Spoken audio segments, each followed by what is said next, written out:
tough having the C-section for the twins. You know, in the operating room, the doctors tell us that one of the babies and her almost didn't really make it.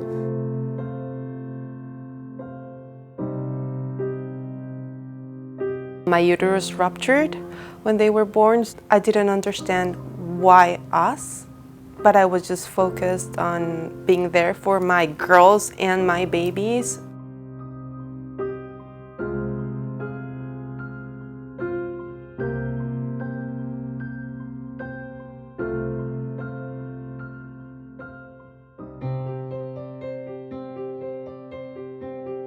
I took him to his pediatrician, and he told me to rush him to the hospital.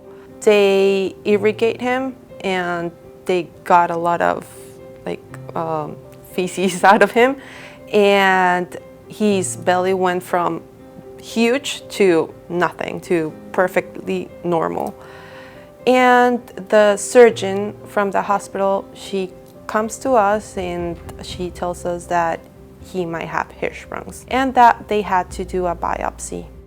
We have a friend who also works here in Nicholas Children's Hospital. He told us about Dr. Calisto and his focus in Hirschsprung disease. And so we met him, and from the first moment that we met him, we felt we were in great hands. Hirschsprung disease is the lack of innervation of the rectum and the distal bowel, usually. What it does is prevents relaxation of the rectum, or in some cases more extensive portions of the intestinal tract. So babies can't use the bathroom usually. The surgical treatment is consistent removing that segment and reconnecting that.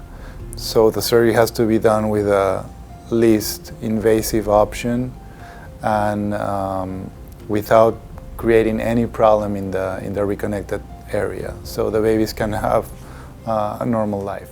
So Benjamin never showed the same symptoms as Emilio when they were little. About a year after, actually, his belly also started bloating. He wasn't pooping as he should, and then that's when we did one biopsy, and the results were not indicative. So then a second biopsy had to be done for Benjamin.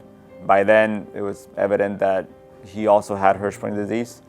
The fact that we had such a great experience with Emilio, with Dr. Calisto here at Nicholas Children's, we decided to stick with Nicholas Children's Hospital and with Dr. Calisto for the second surgery.